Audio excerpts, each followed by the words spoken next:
fear is a huge driver of satisfaction or dissatisfaction on a job. So a homeowner, they don't want to make the wrong decision. It's an expense, whether somebody's painting for them or they're doing it themselves. And pros, they don't want to be responsible for a bad decision. Hopefully we want them happy before they even start rolling. And most people are, and some people will never be.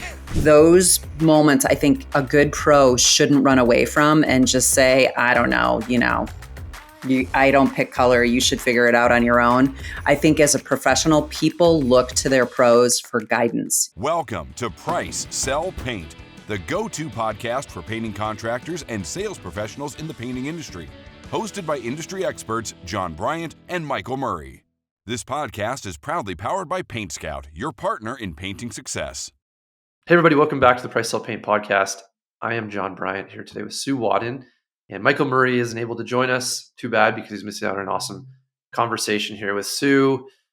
Sue, I want to introduce you to everybody. Obviously, we know each other, but for those who don't know Sue is kind of the way I refer to her as the Oracle. If you've ever seen the Matrix, it's that person you meet behind the scenes that actually names all the paint. And Sue's got 25 years experience doing this, in leading the color strategy at Sherwin-Williams, which I'm very impressed by. I have a lot of color questions for you. And you've also got a podcast called Color Mixology with Sherwin-Williams, and you just have a ton of experience in this space. You've been on a lot of different media channels, Architectural Digest, Forbes, Wall Street Journal. And I'm just so happy to have you, Sue, chat with you today. So thank you. Yeah, well, thank you for the invite. It is obviously we get to talk offline a lot, but it's nice to be together here talking about all these things that I know and can maybe help your audience with a little bit. Hopefully. I would love to help some people today. So that's my goal.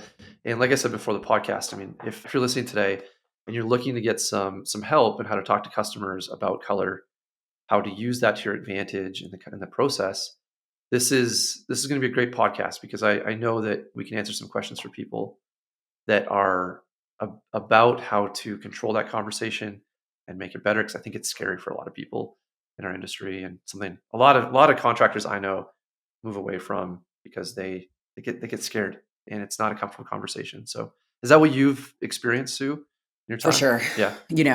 I look at our audiences like a three-legged stool. So first and foremost, near to my heart are designers. And designers, they're pretty confident in color. So we don't often have those color conversations. But for homeowners and pros, fear is a huge driver of satisfaction or dissatisfaction on a job. So a homeowner, they don't want to make the wrong decision. It's an expense, whether somebody's painting for them or they're doing it themselves.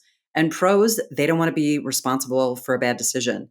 And that just causes a lot of like, hey, I guess I can't do this. I'm not equipped to this. Right. But the truth of the matter is there are a lot of tools available to take that pain away. So I think that's really my goal in talking to you today is to be like, here's some resources. Here's why we do this and put this out into the universe to help. So that's a big part of it.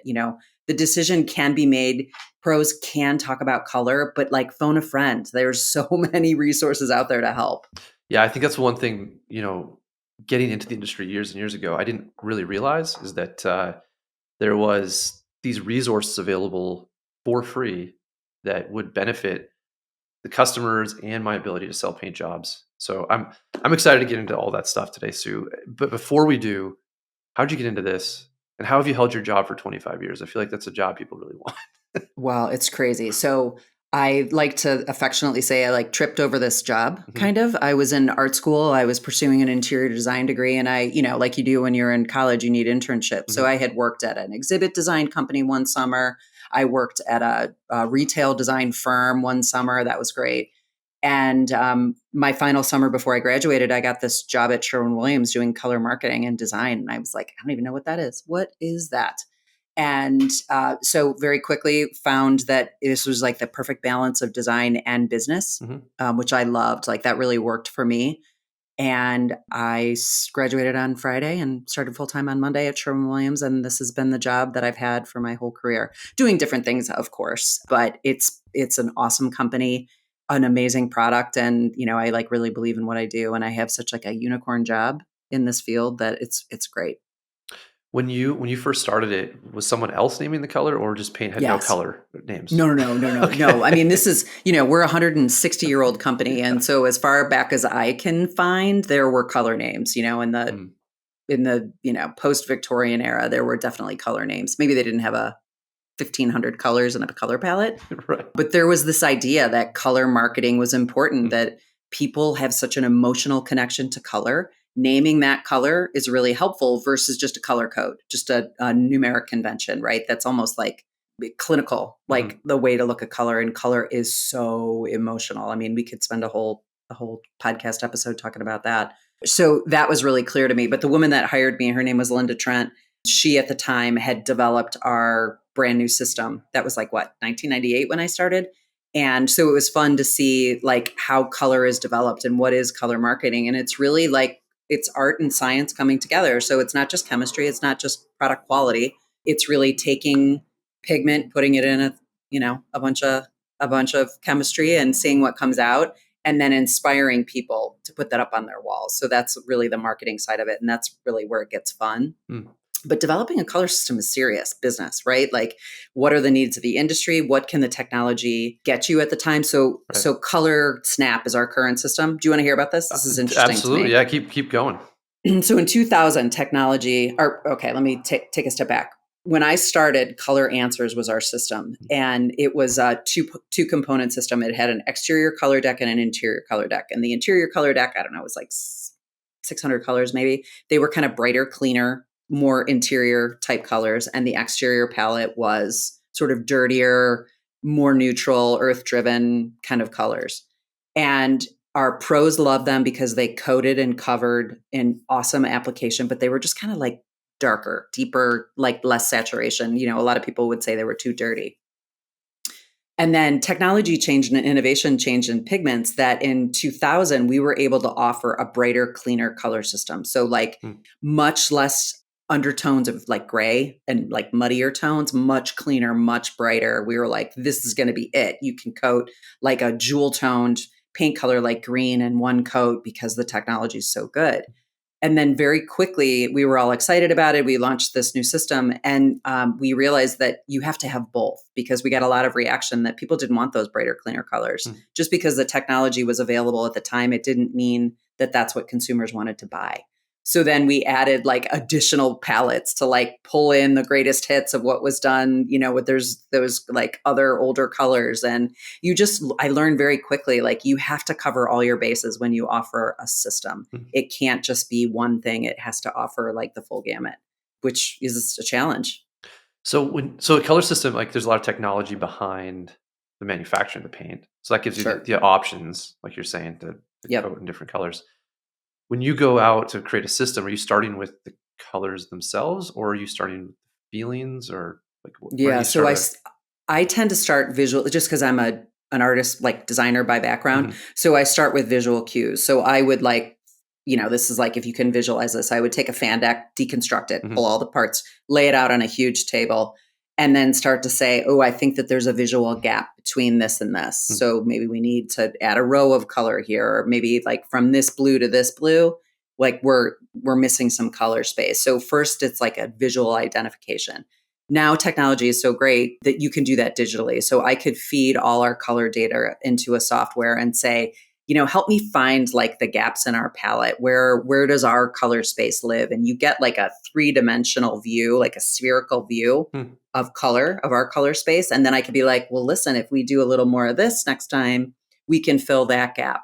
But the tension is, does it matter? Like, do people care about those colors? Right. So like we can offer really bright, clean colors. And if nobody's going to buy it, like there's no point in that. Mm. So that's where like the art and the science come together, and then you make a recommendation, which is interesting. Fun. I think that's fun. How do you figure out if people are going to buy it? Like I've always been curious about that. So that's where like trend forecasting comes in. So Yeah. that's a big part of my team's job, is that we have to go and track what's out there. So for instance, we've been talking about neutrals warming up since post-COVID. Earth tones were really emerging. Blues and greens are super important. And we talk about that in trend terms. So like, in 24 months, you're going to start to see this color, and get grays out of your palette because this is really going to be about beige and warmer whites and all those things. And then slowly we start beating that drum. And over time, the trend starts to materialize. So like I can tell you, we've been saying grays are out since 2020, and now finally it is at consumer level and they're not buying grays. Like grays are down almost 35% in popularity from what is being tinted. So we do the forecasting and then we do the validation to make sure like those stories line up and really are resonating. One thing that we couldn't have predicted was COVID and the response to earth tones, which I think is interesting. So blues and greens in 2020, naval was our color of the year in 2020, which is a beautiful navy. Yeah. We knew that was going to be a rising color, but we just didn't know how much green was going to take over because of COVID. So people were like, I'm stuck inside. I'm going to bring the inside in. I want to put houseplants in my house and I want to feel, inspired by nature. I love green. And then green now has overtaken everybody, every other color family in importance for the last 6 years. So that's what's so great about this job is that you get to like put your Oracle hat on and, help people with that guidance so that when they go to their favorite store and they want to buy a rug, they know the colors that they're going to see. Yeah. Right. And like, that's the cool part of the job. How much of that is like, and this is like a fascination of mine just in general with fashion, with trends. How much of that is alignment that you have with other things you're seeing and kind of a holistic thing? Like, do you see it in fashion and then you say, okay, that might work in paint, or how does that actually work? I've been, I get this question all the time. And I would say that because I'm a designer and my team, we all have design backgrounds, that we solve problems and see patterns. Like designers can see patterns. So I know immediately when something's new. For instance, this is an example. I have started to see like metallic silver, like peeking its way back in. So I read a report a month ago from Milan and it had all this shiny silver metallic furniture in it. And I was like, that's new. I have not seen that. And then I went to go buy a travel bag this morning and there was a silver metallic bag. And I was like, oh, what is that? Oh, it's creepy. And then my daughter, who is 20, like totally, obviously a consumer of things that are cool. Yeah. We had dinner last night and she had this silver metallic nail polish on. So I'm like, well, this is something I need to pay attention to from these outlets. So we're not talking about it in home decor in the United States yet, but this is something that's coming because these little signals are out there in the world.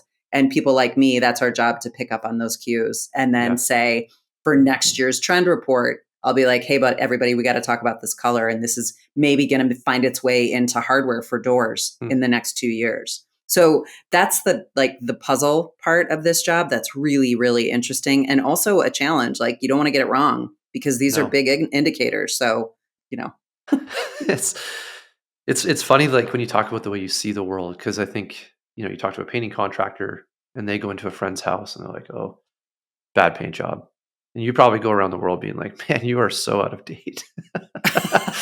Not even that. What I would say is like, we went to a job site. I was in Nashville this week and we went to these beautiful new projects and there's a lot of construction in Nashville and there was a lot of oak, like yellow oak, white oak. Yeah. And I could say that, 5 years ago, everyone was like, oh my God, no more oak. And now it's really like reemerged like with biophilic design and all these principles. And so now people are like, I want to paint my oak cabinets. I'm like, you might not want to, maybe change the hardware, maybe do a new finish, but keep it. So like, that's because I've been doing this job like an old shoe for a long time. So you see things come and go. Yeah. It's so interesting though. Like I think this idea though of getting ahead of it is fascinating. I've read a little bit about this concept in design and for fashion and, people trying to identify, Doc Martens coming back into style and where do you actually look? Like where are the hot spots of design that are going to start taking over? And I think it's like such a fascinating societal, psychological type thing where it starts somewhere. It starts somewhere. There's something. So here's something, you're younger than me, but I think you could pick up on it. So in 2016, the iPhone came out with a champagne gold iPhone and it was really like pink. Do you remember that phone? I do. Yeah. It was like a big change. It was not black. It was not gray or silver metallic. It was pinky gold. Yeah. And that caused a tidal wave, which ultimately became millennial pink. Right. And then as we approached 2018, 2019, that color became part of the lexicon of design, those like pinky beigey tones, which told forecasters like, good gravy, we're not going to see gray anymore. We're going to see this warming up, right? And then we hit COVID. It's all about nature. And then it's earth tones, browns. Like brown is on the rise. Brown is a super important color and will continue to be because of these like socioeconomic global factors that impact color. It's nuts. But like, here's the thing. People are going to be shutting off this podcast. They're going to get stressed out. I would never suggest that painting contractors should become color forecasters, right? Your job is to make sure that level 5 finish looks fantastic, right? Yeah. But that's the point. Like, that's why companies like Sherwin invest in people like me so that we can help everybody, right? We can get that information out in a way that's usable so that you guys can help your customers. Totally. Yeah, let's maybe I have one more question about color, and then I want to transition to helping contractors. Sure. So the color piece, I'm a marketer at heart. I love marketing, and I'm curious to know if like you mentioned this before, like even back in the Victorian area, there was colors with names. Yeah, it wasn't just red, green, blue. Why do you think that matters? Like, does it actually influence sales? Does it actually change someone's perspective? I think sometimes it can influence sales, though I would, as a design purist, I would be like, no, if you love the color, you love it because it's the right color. Sure. But for a consumer, if they walk and they're shopping color and there's the paradox of choice, right? You have everything. How do you narrow down your selection? So if you're deciding between, we'll go back to pink, 2 pinks, ballet slipper pink and dead salmon, which is a competitor's color, which I think is a hysterical name. Hilarious.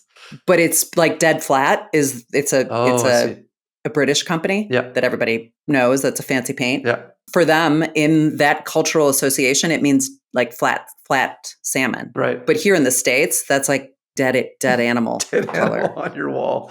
Yeah. So like those cultural associations matter when it comes to naming a paint color. And I think most people probably would be like, I'm going to go ballet slipper pink because that feels a little more safer. So names words matter. And especially when it comes to like marketing a paint. Now, I still would say I'm a purist.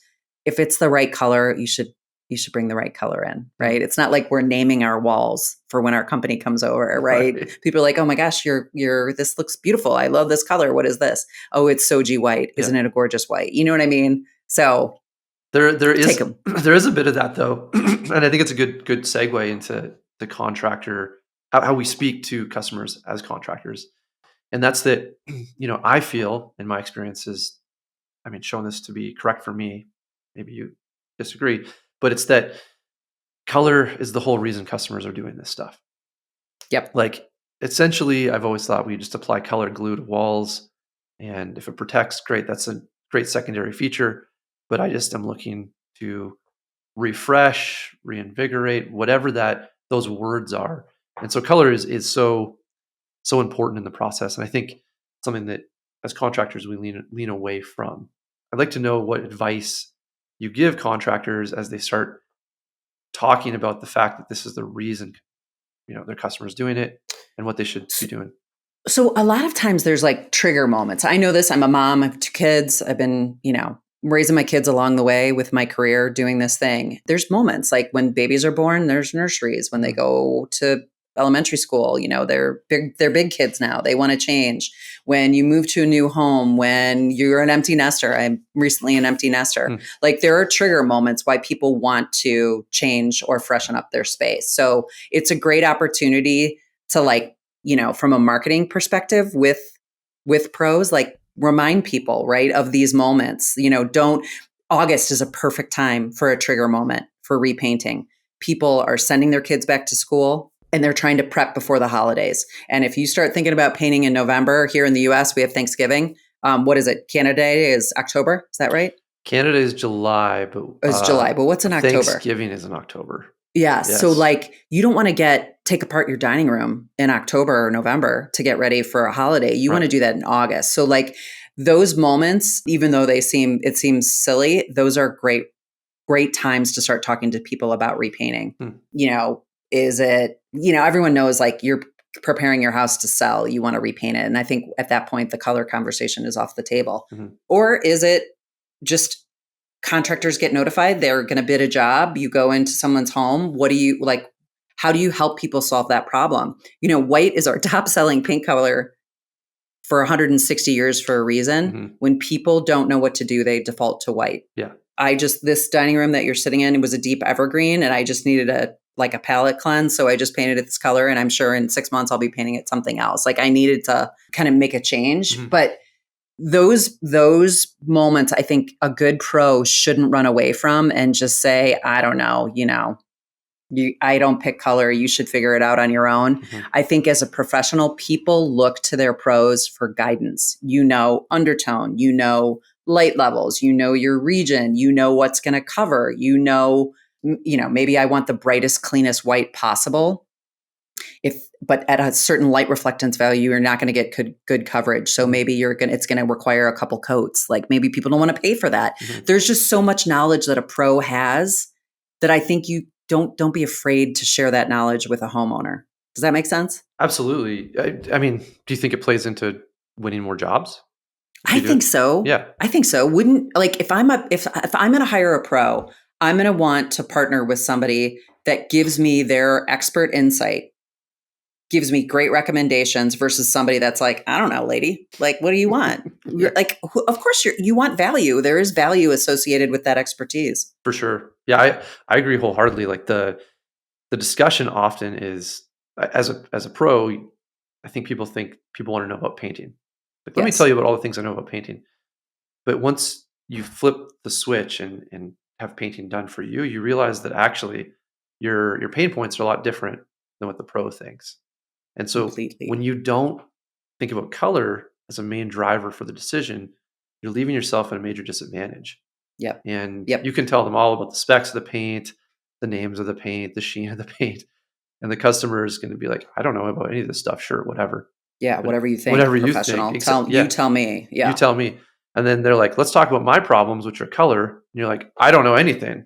Like, Yep. Wait a second. So I've always felt like that puts people at a major disadvantage in that sales process. So I'm glad we agree on that, Sue. Yes. Yeah. But there's also like ways, I said it earlier, like phone a friend, right? You don't have to be making those decisions on color. Use the professionals that are out there that are putting stuff out there. So having pros understand that Sherwin-Williams invests in all this color information is like a first step. So we need you guys to believe that we know what we're talking about. And I think we're pretty good at this. Yeah. And then we publish all those resources to help. So, that's a big part of it too.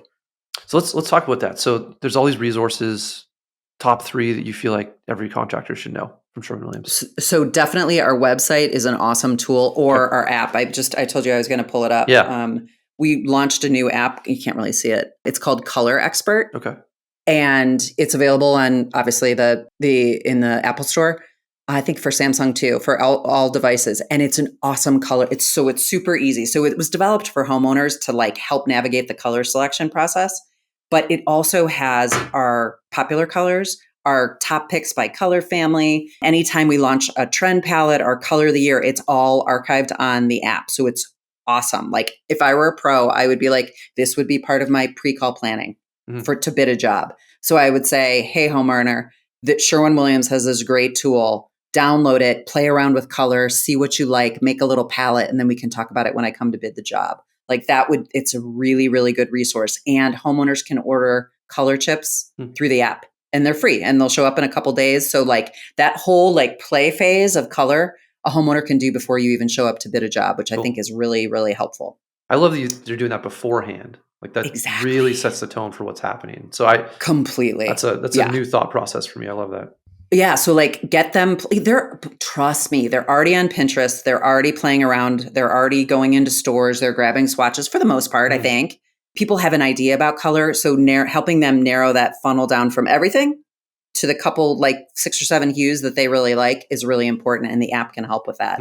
And then I would say the second thing in the same thing with our website. So SherwinWilliams.com has all those resources. It's just obviously on desktop. So if you like going on desktop and not on an app, it's all right there too. And then it's important to get a sample in hand. So if people are playing around in the digital space, they're narrowing things down, whether they order their own samples or you get them for them, get samples in hand. So people can spend some time putting a chip on a wall, looking at it in different times of day, different lighting sources. Like that's really helpful to, again, help people understand, this beige might have a little pink undertone. This one's a little more brown undertone or gray. You're going to be really happy here, right? That helps, again, take it from this many to this many. So that's another thing. So whether you drive people to the store or you order chips online, we have peel and sticks. Have you seen those? Yeah, Or like great. 8x8. Yeah. Those are great resources. Sometimes I've talked to pros, they keep a trunk stock of those, their favorite colors in their trunk to just give to homeowners to play around with. So like that's also an option. A little bit of an investment up front, but I think long-term, it's beneficial. Totally. Yeah. Positions yourself differently in the eye of the customer, I think. Yes. Yep. Someone actually help with the problem. So our third one. So there's people that don't know anything about what they want. They need help narrowing. There's also homeowners that are like, I want to match my couch or rug or curio cabinet or this picture. We have a tool called ColorSnap Match. I think we're naming it to SureMatch. We just have a new tool that's coming out. Okay. And it'll be available, I think, like by January. It's going to do custom formulas. So it won't just match to the closest Sherwin-Williams color. It'll do that, but it'll also say, hey, I painted this exterior 17 years ago and I want the same color. Can you match it? You'll be able to match that color and then it'll send a custom formula to the store. Wow. So that you can, and like that's brand new for us. That's going to be excellent technology. So you can do sheen and color matches. And is that like a piece of hardware that you're carrying around? Yeah, I'm so sorry. I don't have one with me. The prototype's at the office. It's a little device. So it's a little color eye, like a reader. You just like put it on whatever surface. It can be vertical, horizontal. And then it'll read through an app. So it'll give you a recommendation. So you could say, match the closest Sherwin-Williams color, or I need this custom match. It's crazy how far that stuff has come. I remember using the first stuff and it was like, I put it up on the wall and it's like, this is white. I'm like, yeah, of course.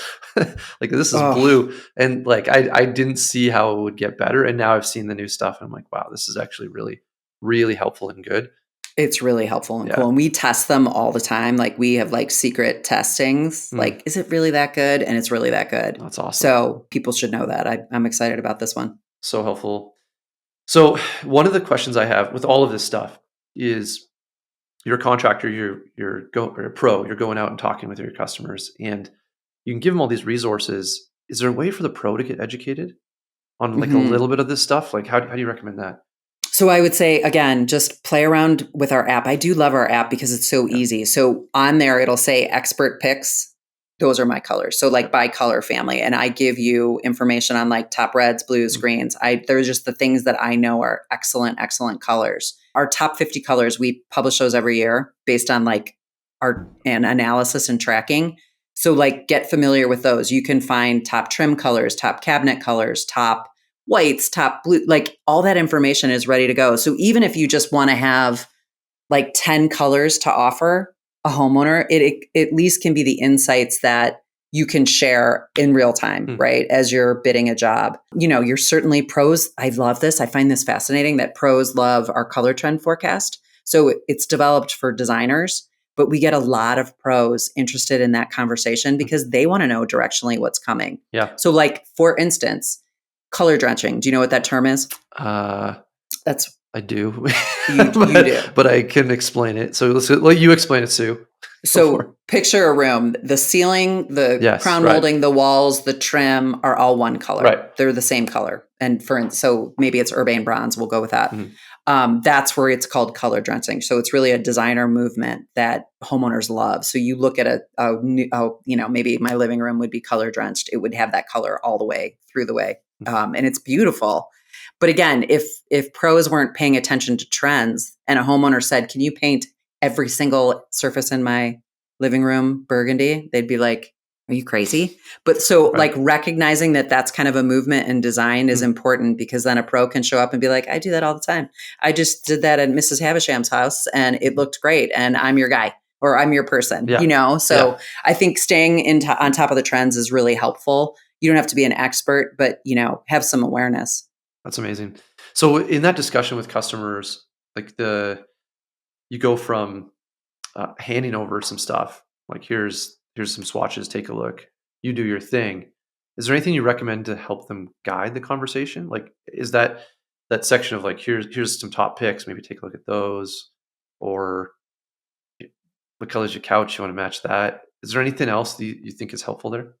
I just, a general understanding, like regionality is really important. So if I am in Arizona and a homeowner says, I want to paint my exterior black, that's where the like experience of the painter probably comes in to say, you know what, it's really sunny here. And as good as this paint is, you're going to have some fade issues over time. Maybe you want to go with like a brown that's like a little less saturated. So I think that's where like the feet on the street experience of painting contractors really comes in handy. For instance, if northern exposure, right? The light is just kind of dimmer and not as bright as southern exposure.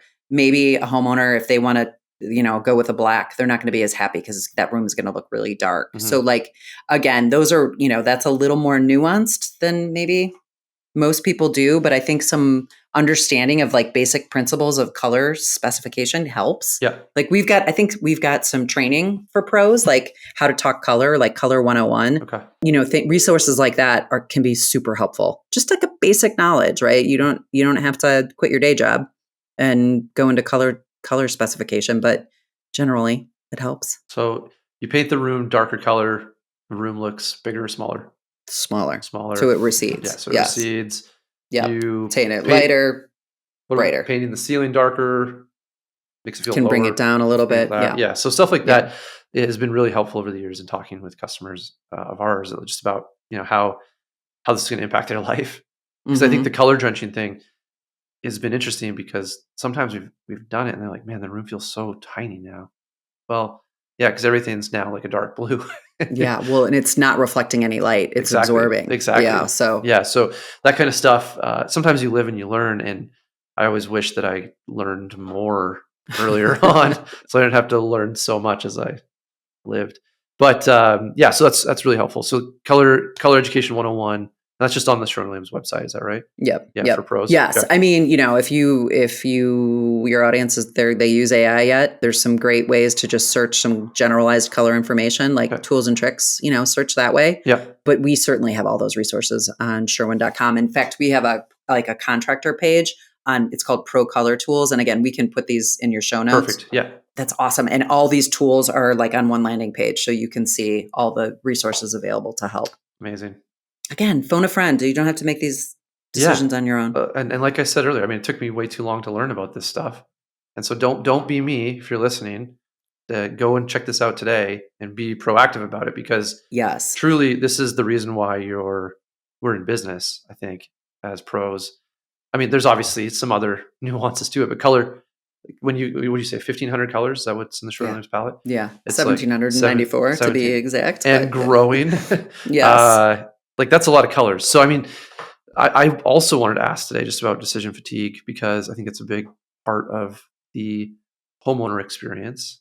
They know they want to do it. They got to narrow it down. And I think a lot of people get paralyzed by that decision. So they do. How as pros can we guide them into helping them feel comfortable? I know you mentioned the swatches on the wall, phone a friend. Is there anything else you'd offer there? Sometimes this sounds very 1995, but flipping through magazines, like finding style and aesthetic, going on Pinterest, like searching around a little bit in that pre-phase helps people like, oh my gosh, I love that chocolatey brown. I can see that in my kitchen. Like I saw it in Pottery Barn, or I shouldn't probably plug all these other brands, but like I've seen that places that can help reassure and reinform. Again, if you're not working with an interior designer, a homeowner is trying to make these decisions on their own, help them with some resources. Our social, right? Like we put content out all the time with room shots and different colors up on wall to help people, again, with those, make those choices. So that's also a recommendation as well. Cool. One other thing that like I've heard in that conversation so many times is, well, and actually experienced as well. We've had customers go, they love a color online, and they pick it and we apply it, and then they're like, hey, this color wasn't what it showed online, and that's probably never happened to you, right, Sue? That's only a me problem. I get that. It happens a lot. So what do you recommend in that process to, like, there's the decision fatigue or paralysis analysis, whatever you want to call it, but there's also the question of like, what if I don't like it? Color chip in hand. Yeah. So like number one. So if somebody had said to me, I love this color, I think this is a digital interpretation, I would have a look at it and then give them 5 more options that I feel were close. Maybe a little lighter, maybe a little darker, maybe a little this, because it's so different on screen. So like LED lighting, right? Like every blue light that comes through a screen and digital, it changes color so much.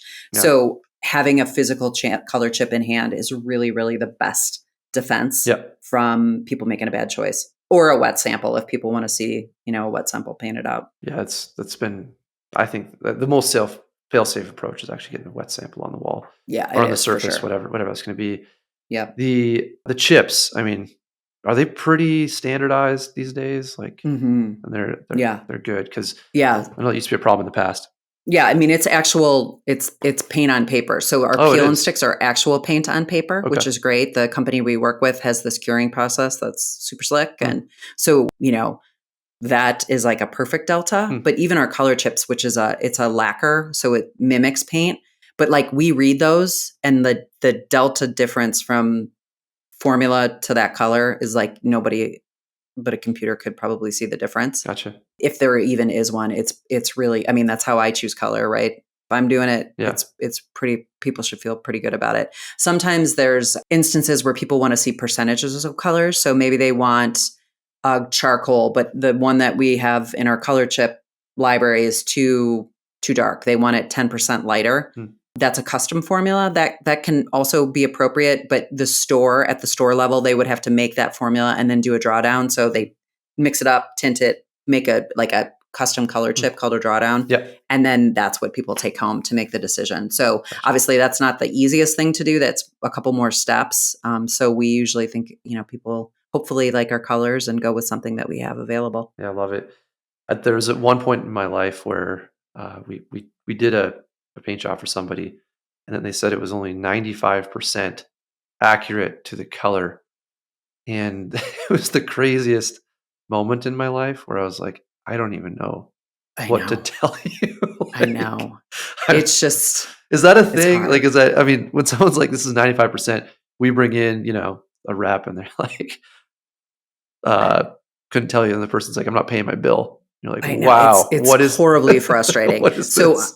I really do think this new tool, this SureMatch that we're going to launch, will help with that. So if somebody says, I want this color, I don't believe that this chip is right, you can do a custom match formula, and that will be exactly what they see. And so I feel like that will help with that horrible, horrible situation. But like, the worst. Who says that? Like, it's just a lot. I mean, that was only one and done for me, but we just gave the person $500 off, and we're like, please never call us again. Exactly. But I mean, we don't want that. Like nobody wants that. Manufacturers don't want that. Obviously, painting contractors don't want that. That's not a good customer experience. So hopefully we want them happy before they even start rolling. And most people are, and some people will never be. So yes, right. This is why pros are part therapists, right? Exactly. Like, that's also a big part of the role, which I never would have thought about, but 100%. Yeah. Color therapy. I like this color. My husband doesn't like this. What do I do? Like, oh boy. Yeah. I've heard it said before that, if you pick the right color, you're helping people save their relationship. For sure. For sure. And that's a big responsibility. It is. But I never signed up for that. Yeah. Phone a friend. Take the pressure off. Sherwin-Williams says, pick this color. Love it. Yeah. It's so helpful. At the start of this, you mentioned a little bit about marketing. So this is helpful for trends. Like you said, I mean, I love those moments, like when moments matter, and that's happening all the way through our society. So there's a way to market to that. What would you say to someone who's trying to do social media around this stuff, trying to market using color? Is there strategies you've seen that really work too? I just think people consume color content like crazy. So we see that on our channels. I can send out an email with 6 different modules of something, and the one that performs the best is the color content, because people just naturally want to see it. Good, bad, or indifferent. They may hate a color. They may love it.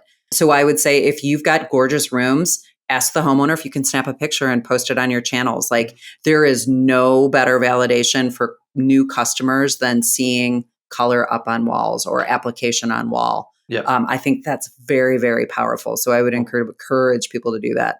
Very cool. And I also love when you said, like, do things before you actually meet with your prospective Yes. clients. Like, show them that you care about this stuff.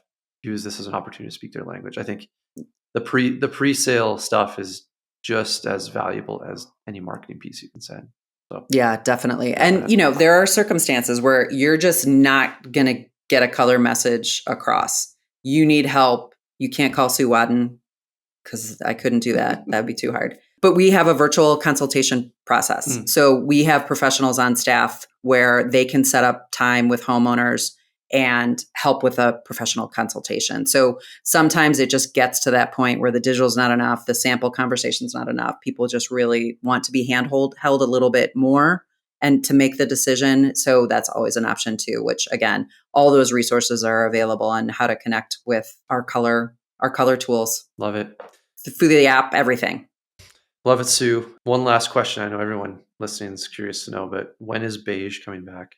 Beige is back, bro. Beige is back. For sure. Yes. Beige is back, bro. For sure. That's going to be a great tagline for somebody to use in their is. social media. And Beige is back, bro. It's not Builder Beige from the 2000s. It's not like that nutty, warm mid-tone. It's a much more sophisticated, like mushroom undertone, a little taupe. We're seeing khaki come back in a big way, which we haven't seen khaki in a long time. So yes, again, that warmth. Don't just forget about gray. Just like, okay, gray's gone. Don't take that out of your conversation. Okay, love it. Sue, thank you for coming on. It's always a pleasure to talk with you. And I hopefully, for everybody listening, if you found this helpful, feel free to like and subscribe as always. It's great to deliver this information It was awesome. Very meaningful way. Thank you, Sue. And I can't wait till we chat again. Thank you. Awesome. Okay. Thank you. Have a great day.